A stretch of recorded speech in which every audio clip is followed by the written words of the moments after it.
Bien heureuse de vous savoir nombreux à suivre ces programmes informatifs. À la une de l'actualité ce mardi, Moïse Katumbi est à la quête de la vérité sur l'assassinat de Chérubin Okende. Il sollicite la participation de la communauté internationale aux enquêtes visant à élucider l'assassinat du porte-parole d'Ensemble pour la République. Par ailleurs, le gouvernement dénonce la récupération politique de ces dossiers, une machination visant à s'aimer le chaos pour perturber ses actions, notamment le jeu de la francophonie et les élections.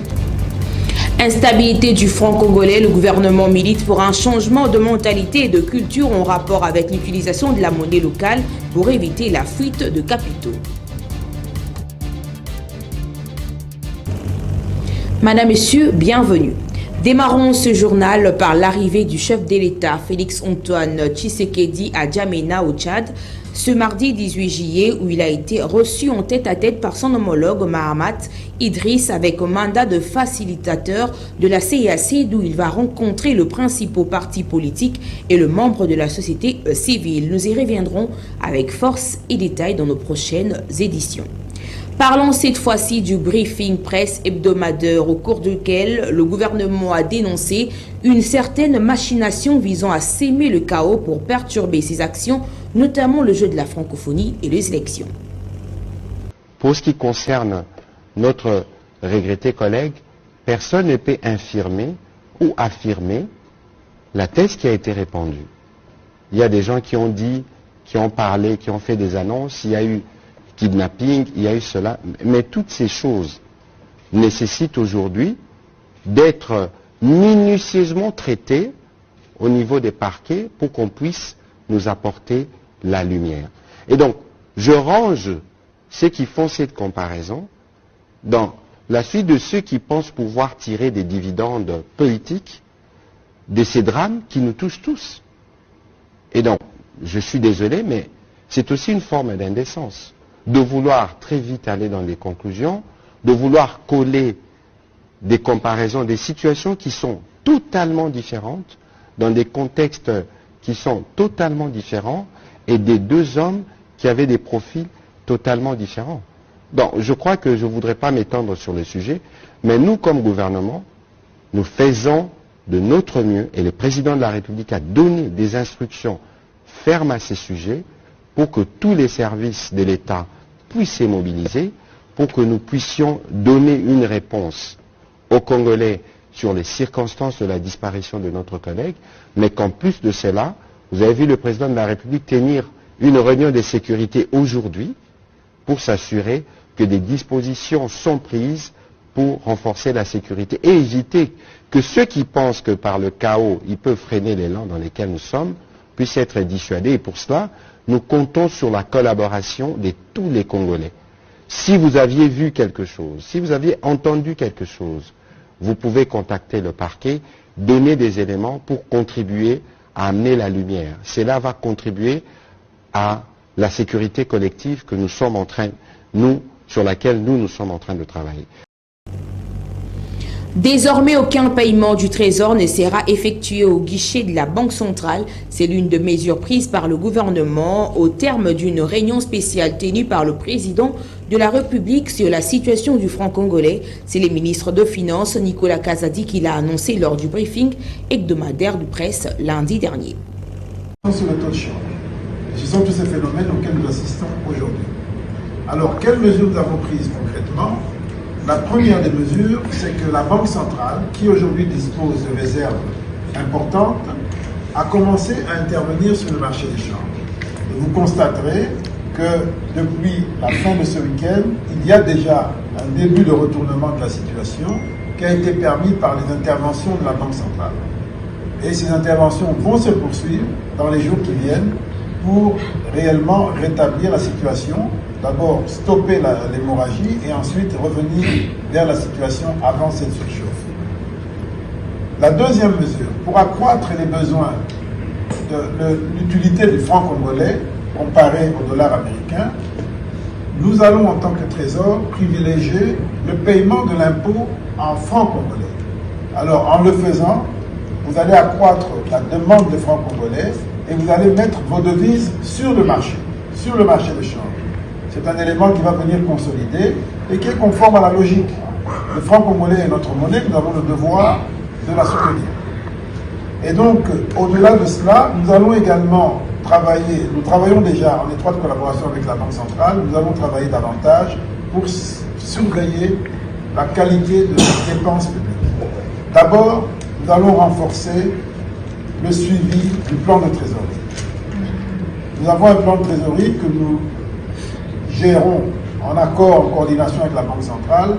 Nous allons accentuer ce contrôle, cette collaboration, pour avoir une plus grande visibilité sur l'offre et la demande des devises, sur l'offre et la demande des francs congolais.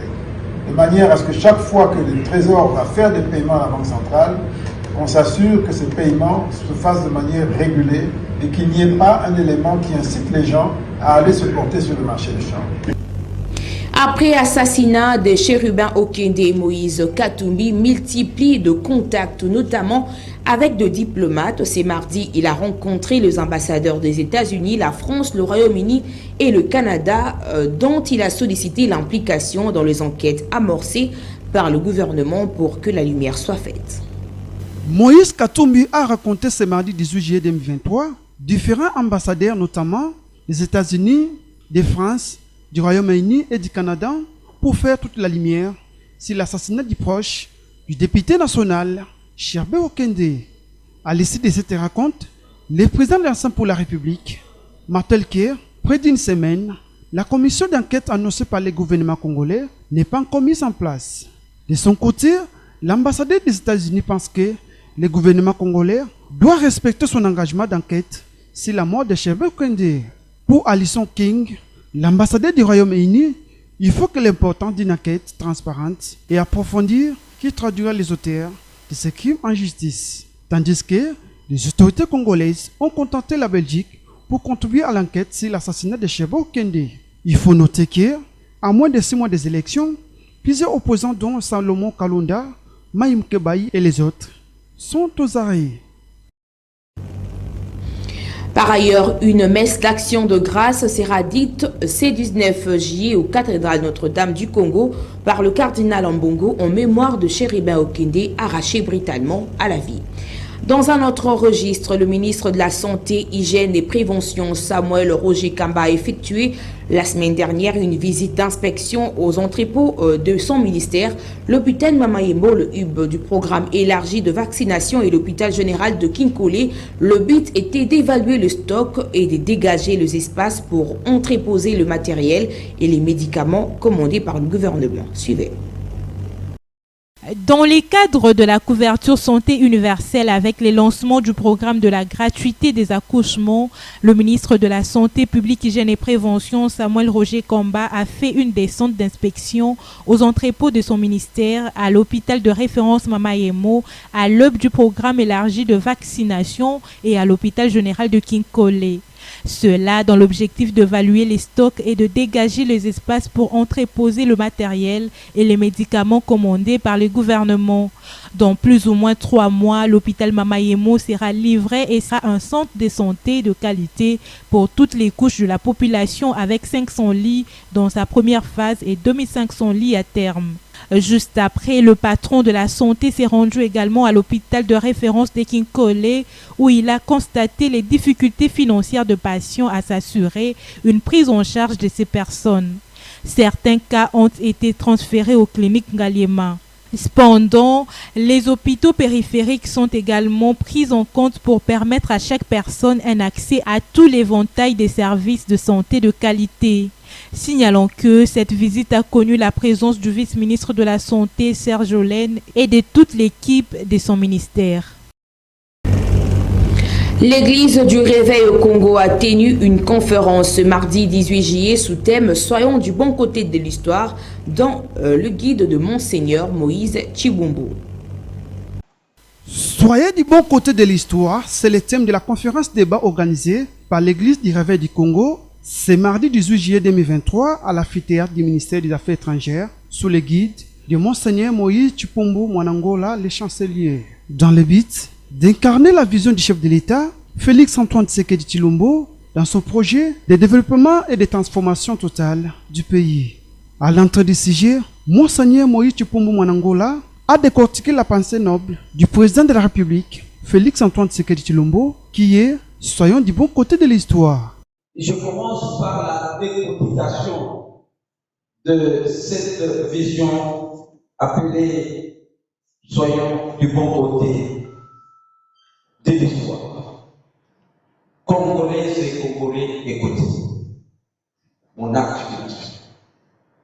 Pour la première fois, moi je n'ai jamais été en contact avec Félix. C'est la première fois que je le vois et je parle avec lui. Il est de tort, il dit non à bord en tournant. Vous savez, quand vous êtes sur quelqu'un, dans son salon, vous allez il commence à tourner, vous savez, il dit non à bord. Monseigneur Moïse Tshipomu Mwanangola a fait la rétrospective historique de tous les systèmes politiques dans lesquels il a considéré ceux du régime en place les meilleurs par rapport à la réalisation. À la fin, Monseigneur Moïse Tshipomu Mwanangola donne l'objectif principal de cette conférence biblique. Dans une conférence biblique à caractère politico-ecclésiastique, prenant comme soubassement la vision du chef de l'État qui stipule « Soyons du bon côté de l'histoire ». Alors, nous avons fait une décortication structurée et très prochainement, nous allons envisager des stratégies, comment faire l'appropriation de cette doctrine, de cette vision partout en République démocratique du Congo. Il faut noter que cette conférence biblique s'est clôturée par une prière pour la nation. Rentrons dans la vie que le Seigneur nous accorde. 9e jeu de la francophonie, près de 300 athlètes et 100 accompagnateurs sont déjà à Kinshasa. En ce qui concerne la sécurité de sites, elle sera assurée par la garde républicaine et la police nationale congolaise, a annoncé le gouvernement après la réunion du lundi dernier à la primature. Suivez tour à tour le directeur de jeu de la francophonie et le porte-parole du gouvernement. Nous avons reçu déjà à peu près 300 athlètes et 100 accompagnateurs qui sont venus du Togo, du Bénin, du Burkina Faso, du Congo-Brazza, du Tchad, du Cameroun. Donc toutes ces délégations sont arrivées, sont accueillies, sont logées à l'université de Kinshasa. Ils se plaisent, ils sont très contents. Aujourd'hui, ils sont descendus pour voir les sites. Ils étaient à Tata Raphaël, au Stade des Martyrs, et c'est là qu'ils vont commencer à faire leurs entraînements.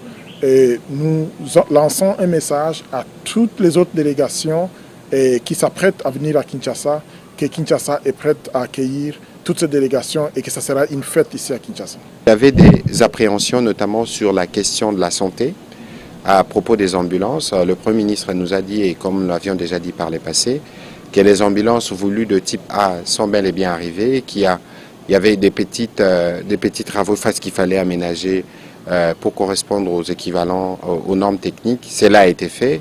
Il y a des questions notamment sur la sécurité. Je pense que la garde républicaine va se charger de la sécurité de tous les sites qui ont été choisis pour le jeu. Évidemment, la police ne sera pas laissée en laisse. Et donc, il n'y a aucune question qui n'a été, j'allais dire, mise de côté ou qui n'a pas été suivie dans les détails qu'il fallait. Nous pensons avoir alors pris toutes les dispositions, y compris à la télévision nationale, pour que la couverture de jeu soit un succès sur tout le plan. À quelques jours seulement de la tenue de 9e jeu de la francophonie en RDC, le président de la Fédération de l'athlétisme du Congo, FEACO en sigle, Bienvenue Matenda, est allé se rendre compte de conditions de préparation de ses athlètes. C'est également l'occasion pour le patron d'athlétisme en RDC d'encourager ses poulains. Le moral est très haut. Ce sont des gens, les athlètes qui sont très déterminés et je sens que le résultat sera là. Nous nous sommes dit que comme les échéances sont là, le pays attend beaucoup de nous. Je pense que nous sommes déterminés à les encourager. Et je sentis un eux qui a la compétition dans les jambes.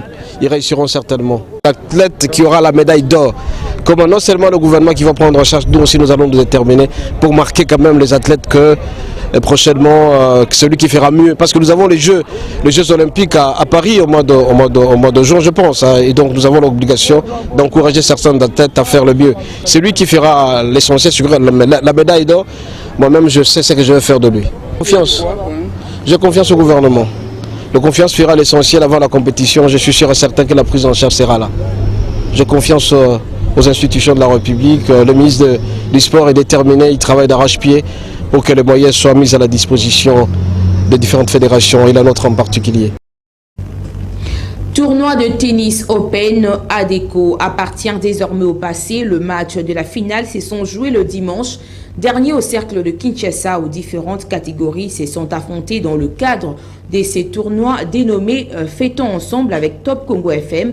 Sur place, les gagnants de cette compétition ont été primés par les organisateurs avec la remise de coupes et de médailles par le président de la FECOTEN, Patrick John Mukengeshaï, pour le reportage.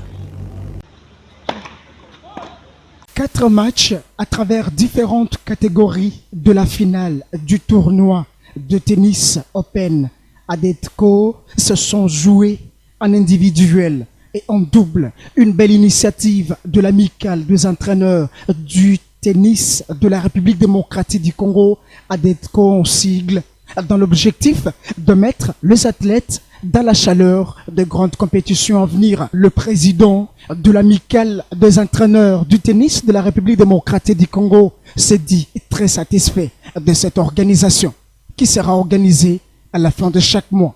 Non, il faut tout ça parce que tout ça ligue, tout ça fédération. Mais tout accompagner la fédération la ligue de façon que tout ça chaque mois est défi. Pour le jour, on a forme. Sinon, tu es tiki vraiment tennis à Congo. Alors, c'est pour ça dans les conditions que toi, tu es tombé ça même gratuit. Tu vas gérer tous ces déplacements dans le club. Parce qu'il y a d'autres clubs, moyen de pour les athlètes, mais ils le faire. Pour sa part, Nassi Onia Alisson, les number 1 du tennis en République démocratique du Congo, est championne de ce tournoi dans la catégorie des seniors dames, dit toute sa joie après son match avec Charlène Watona. J'étais très sûre parce que je me suis entraînée énormément avec les hommes. Sarma Kouloufa, Toubi Bensombi, mon coach, Denis Nzoku, Charlène elle-même, Saïdi et Jérémy, on s'est entraînés ensemble, donc c'est normal que je sois plus puissante que Charlène. J'ai essayé plus de jouer sur les contre-pieds, j'ai essayé plus de la déborder à gauche à droite et voilà, elle était fatiguée. Notez que cette cérémonie de remise de médailles et de coupes aux gagnants de cette finale a été couronnée par la présence du président de la Fédération congolaise du tennis, Nkoshi, le représentant de Ola Motors, ainsi que du cercle de Kinshasa, en présence d'autres partenaires venus pour aider les athlètes à travers ces tournois.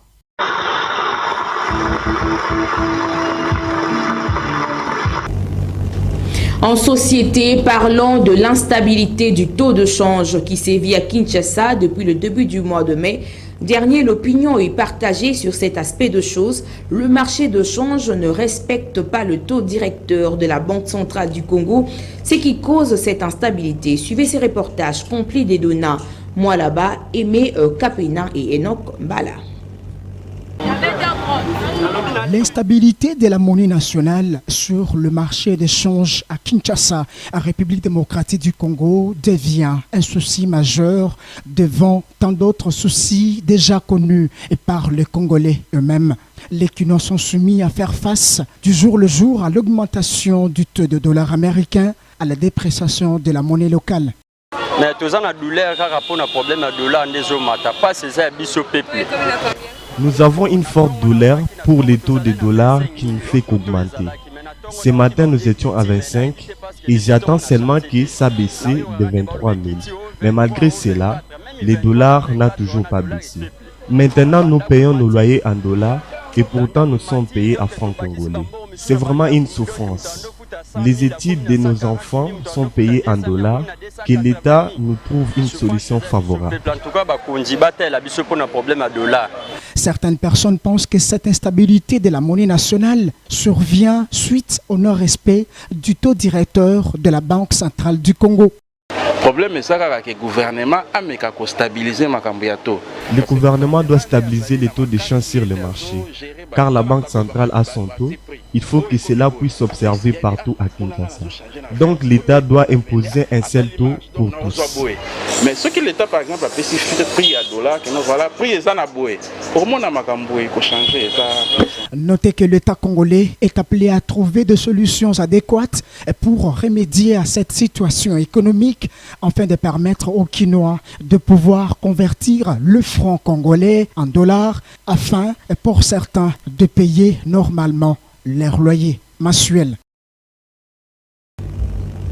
Un accident de circulation s'est produit ce mardi 18 juillet sur l'avenue du Commerce dans la commune de la Gombe. Un camion a heurté un motard et son client, causant ainsi de blessés graves. Ils ont été transférés à l'hôpital le plus proche. Suivez.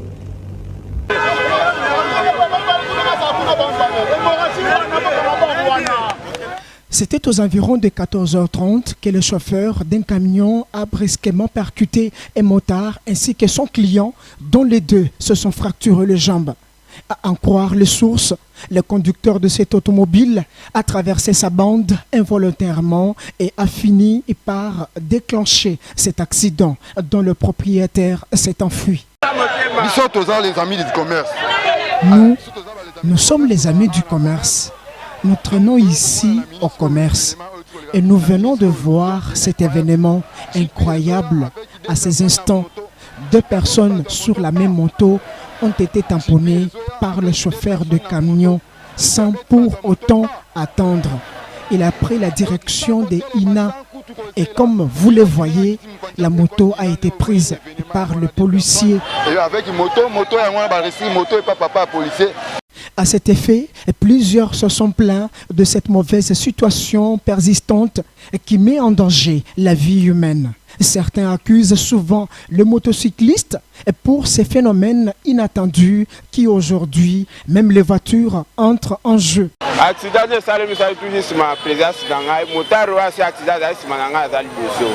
L'accident s'est produit sous nos yeux. Le motard était juste derrière moi et ces derniers transportaient les boissons des Indiens. Et le chauffeur l'a directement suivi et l'a coincé au genou. Et plusieurs disent que la faute appartient au motard. Pourtant, l'accident s'est produit aux yeux de tout le monde. Ça m'a fait mal, car souvent, les gens accusent le motard. Mais pour aujourd'hui, ce ne sont pas le motard, mais les chauffeurs.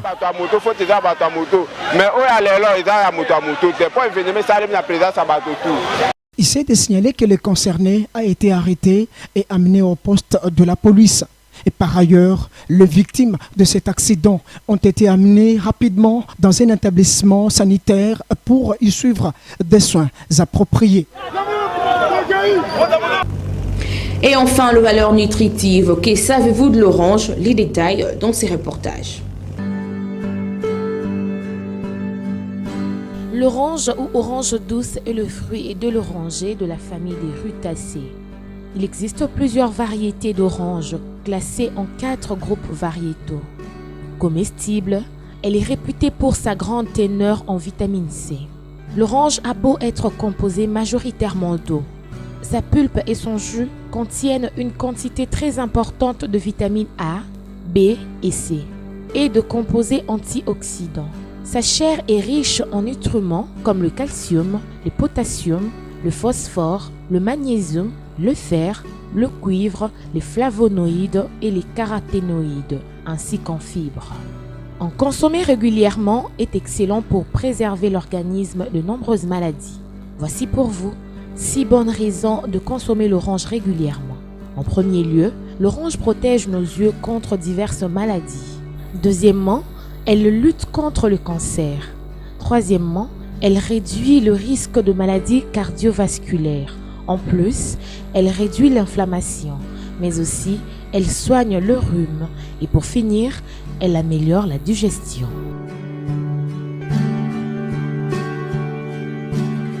C'est tout pour ce journal, Madame, Monsieur, le rappel de titre. Ce mardi, Moïse Katumbi est à la quête de la vérité Sur l'assassinat de Chéribin Okende, il sollicite la participation de la communauté internationale aux enquêtes visant à élucider l'assassinat du porte-parole d'Ensemble pour la République. Par ailleurs, le gouvernement dénonce la récupération politique de ces dossiers, une machination visant à s'aimer le chaos pour perturber ses actions, notamment le jeu de la francophonie et les élections.